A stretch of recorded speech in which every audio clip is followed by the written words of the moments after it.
The Hailsham News Podcast. Welcome to the first edition of the Hailsham News Podcast. Now, this has been created in the wake of the coronavirus pandemic. At Hailsham News, we felt residents had a lot of questions that aren't necessarily being answered. So we've created this podcast to hopefully do just that. Now, over the coming weeks and months, and even after that, if these are well received, we'll be bringing you the latest news from Hailsham and the surrounding areas relating to the coronavirus breakout and any other important information you need to know. So, let's get cracking. In this first episode, our reporter Martina Mercer is talking to Joe, who is a healthcare assistant at a local nursing home. Joe took some time out of her busy schedule to highlight the difficulties being faced by workers caring for the local vulnerable. You have been affected by the pandemic, and so you decided to post a story on social media. I'm going to read it out, and we'll talk briefly about that. Okay. So this morning before I went to work, I do 12.5-hour shifts. So there's a day shift and a night shift where I work. So I woke up quite early, doing what I've done over the last few days, which I'm sure so many people have done, which is think, is this a bad dream that I've just had? And I normally switch on Radio 2, and then normally the news comes on at say 5:30, 6 o'clock. And obviously you realise that no, it's not a bad dream, it actually is real life at the moment. So I just wanted to put something out onto social media. And this is what I wrote. So sad right now, but no, I'm doing the right thing. My 3 beautiful daughters will stay with their father until the foreseeable, and I will continue working 12-hour shifts, looking after someone else's mother or father, sister, brother, grandparent. I will go and drop shopping to my mother, who is 76 and on her own. I will then go out and I will help as many people as I can with shopping and other necessities as part of many amazing community groups out there. I will then go home to my empty house. No children's laughter, no hug from a partner after a tough day. All people are being asked to do is stay home. Is that really such a sacrifice? Please, to make the time away from my children as short as is possible, please stay home. Enough said. So that's what I put out about 6 o'clock this morning. And I had so many responses from my friends and family just supporting me, saying, you know, I don't feel like a hero. A lot of them were saying I'm a hero. I'm not a hero. Just an ordinary, everyday person doing a pretty normal job most of the time. Somebody has to do that job and look after these people because they need nursing care. But you sacrificed your private life to look after strangers in a way, really, haven't you? They don't become strangers. I've only been there since January this year, so not long at all. But literally within weeks they become part of your world because you're spending so much time with them. So I went off shift today, and one of the residents was feeling really, really low, bless her. All of our residents have had to go into their rooms for their own protection, so they're not mixing with each other.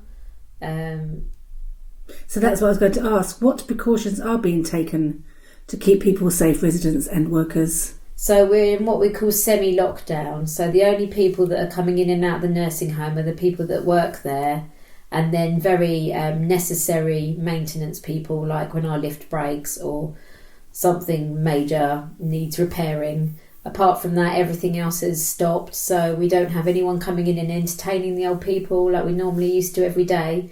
We'd have a different person coming in, you know, doing singing or maybe a church service or... So they've lost all of that.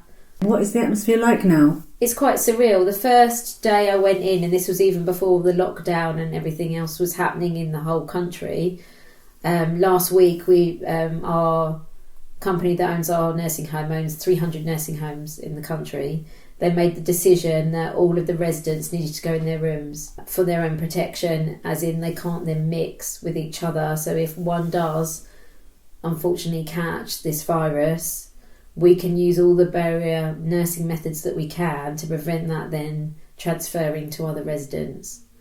So my poor hands are literally, they're actually splitting. They're so dry from the amount of times we have to wash them, which I don't mind doing. It's not really a sacrifice, it's just a necessity. But my poor hands are really going through it at the moment. And how do they check the workers? Oh, so when we come in the mornings now, this started latter part of last week, they take our temperature. So before we can even enter the building, our temperature's taken to make sure we haven't got a fever, because one of the main notifying symptoms of coronavirus is a really high fever. And then if you were found to have, obviously, a fever, you would be sent home. At the moment, we've got 5 members of staff off sick. I mean, obviously, we are still in the season of colds and flu anyway, so you can't necessarily put that down to this virus. But the staff are being very sensible. If they're showing any symptoms of a really bad cough or fever, they are self-isolating, so they won't be coming in, which obviously then puts more pressure on the rest of us to pick up the slack. It's better to err on the side of caution, though, isn't it? Yes, definitely. Do you receive daily updates from your bosses and Yes. from the government? They fill you in with what's going on?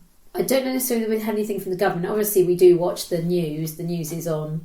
We try and turn it over sometimes because it does get a bit much for the residents, literally. It's constantly on the news, on the television. And I do worry for their mental health. I do worry. A lot of our residents have got dementia and anxiety issues. So we have to be really careful that they're not just sitting in their rooms, if you could imagine it, apart from when we visit to do various different things, because they're now not able to socialise with each other. It does make them very lonely. Do they realise something's going on? We've got a few residents that haven't got dementia, and yes, they do to a degree. Some of our residents, they forget. You tell them, they'll ask a question and then they forget because their short-term memory's gone. So they know something's going on. They feel the difference in the home, but I wouldn't necessarily... I'd say probably 85% of them haven't really got an understanding. So how are people being entertained then? Do they have televisions in their rooms? Yeah, they've got televisions and radios, and we know the residents well to know what their likes and dislikes are. So we know which radio stations to put on for certain people. Like some like classical music, some like 60s. Yeah, and we know the ones that want the television on, and quite a lot of them can request different things. But you say no visitors are allowed. That must be very heartbreaking for the families as well. It is really heartbreaking. We have allowed one lady to come in because her husband is end of life. So he's expected to pass away within the next few days. So we made the decision as a home to allow her to come in and spend the last few days with her husband. But with that, it's quite surreal because we can't really get in contact with her. So we let her in the home. She has to go directly to his room. We're not allowed in that room when she's in the room. And then she rings the bell when she wants to go home, and we let her out, but we're not allowed any contact for obvious reasons. Yeah, and a lot of the residents are used to seeing a family member every day. So for them, it is a massive part of their life that's now just disappeared.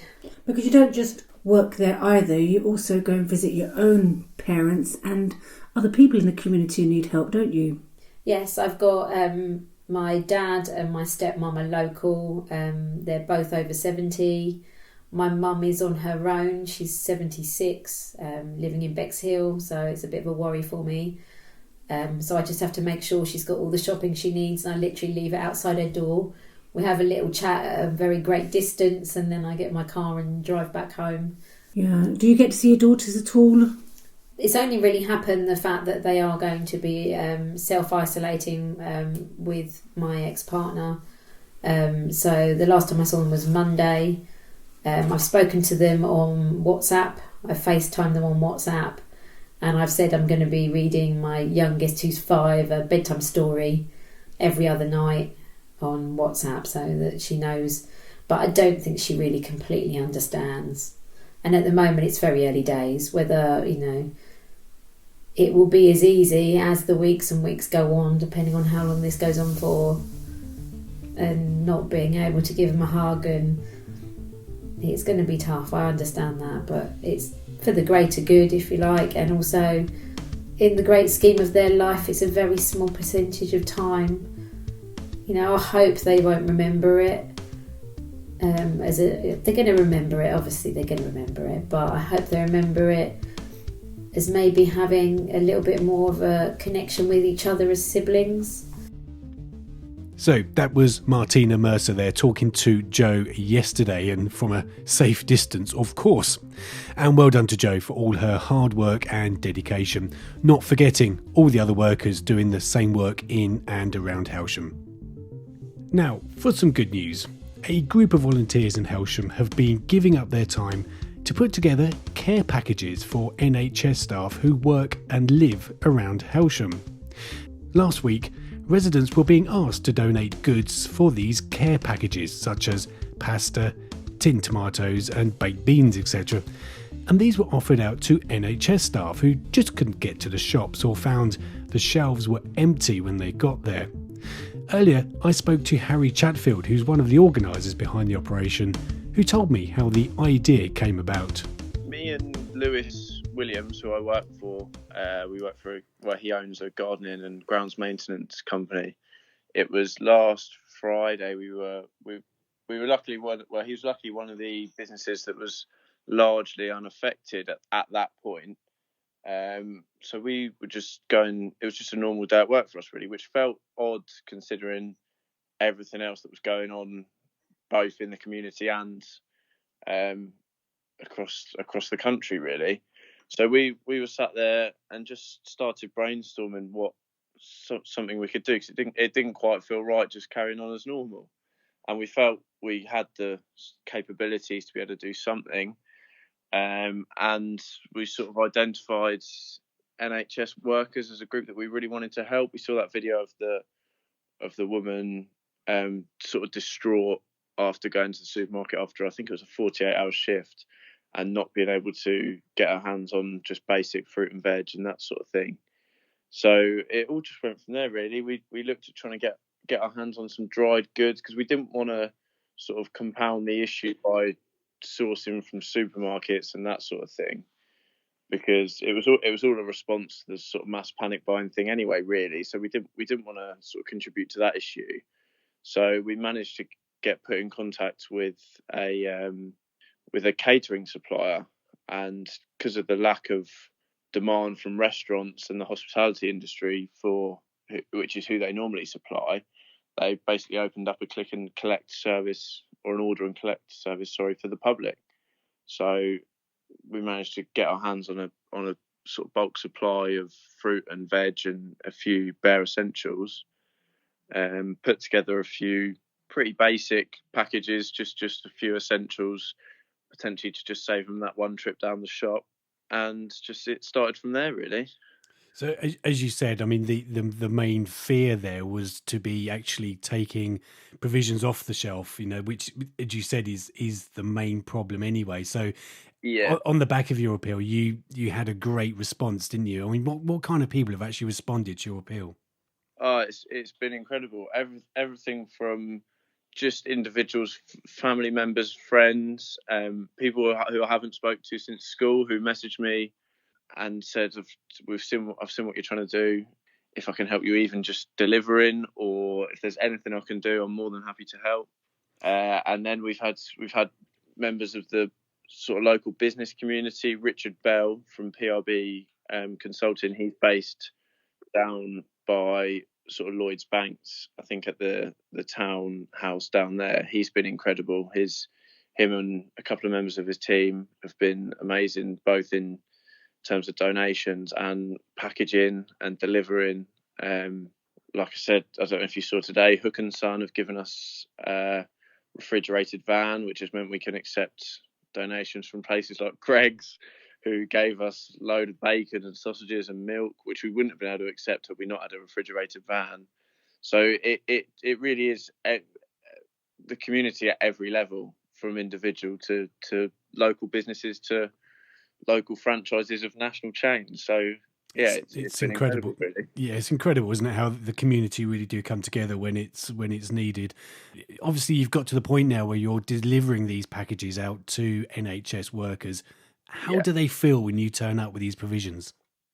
I think that's one of the strangest things, is that it feels like something so basic, and it really is just fruit and veg and whatever tins we can get our hands on, a few tea bags, that sort of things. But it doesn't feel like you're giving that based on the response of some of the staff. I think really the whole panic buy thing has been crazy and a disgrace, really. I think in some ways it's been fed back into by constant images of empty shelves from media outlets on the national news. That's all you've seen, which in some ways encourages people to go down, and it just feeds back into that panic. But and you can see the relief on these workers' faces when they get their hands on what should be basic essentials. So I think it's a bit of a weird one, really, because the reaction doesn't sort of line up with what you feel like you're offering, if that makes any sense. But no, it's just something really basic, which seems like it has gone down really well. So that's. Well, I mean, you think it's basic. Well, obviously, you're giving such a fantastic service to the people that are ultimately giving us a fantastic service at the moment. Yeah. So finally, Harry, what is your call to action for to people that have got things or want to help out? What's your call to action? I think it's as much. The donations have been amazing, and that saves. Food donations means we don't have to go out and purchase stuff, or we can use the monetary donations sort of more efficiently. But whatever people want to give or feel they can give it, there's no even when we're asked for donations from people we delivered. Well, we don't ask for donations. That's the thing. We've given people the option, but by no means do we expect donations. We've been lucky enough to have Lewis and Richard who have both been very generous in their supporting of what we've been doing, and it really just comes down to if we can continue this, if people want, if the demand's there, and if people want it to continue, and ultimately if the NHS staff need it to continue, if it gets to a point where shops are restocked, or then maybe we'll look into sort of other stuff. But all the time it's needed, if the donations are there, it's incredible, and it's making their lives so much easier, which is the most important thing. Absolutely. Obviously, the call is for donations, and it's obviously to offer the boxes out as well. Where do people go to online to do either? So we do have a GoFundMe page. A lot of what we've done has been through our Facebook page. It's called Hailsham NHS Care Packages. Rob Wilkinson has been amazing he's very good with social media.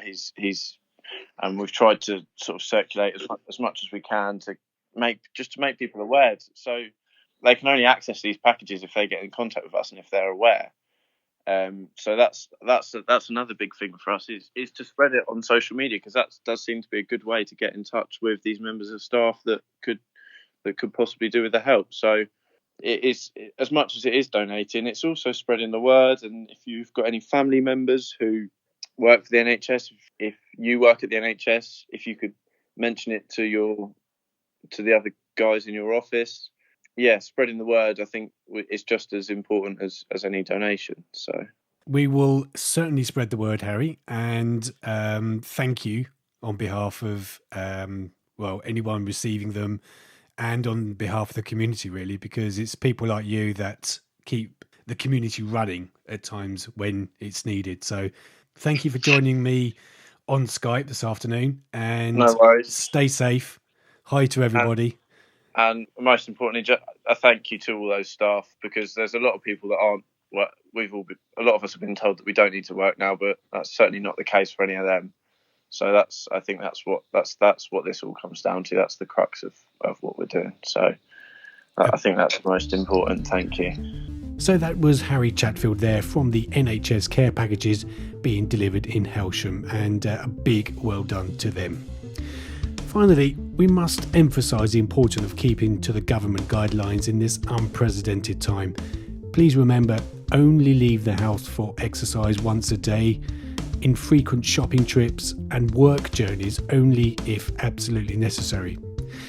If you do, please ensure you keep 2 metres from other people to avoid the spread of the disease. Also, just one final thing, please be careful of scams.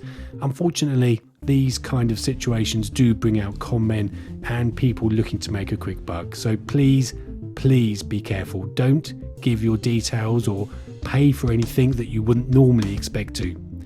We'll cover this more in detail in a later podcast. So that was our first Hailsham News podcast. I hope you enjoyed it, and please get involved. The Hailsham News and Talk group on Facebook is the place for the community to discuss and ask questions, and in these times it's a great place to pull together and help those who need it. Until the next time, stay safe. Thanks for listening. This has been Paul Gibson for the Hailsham News Podcast 2020.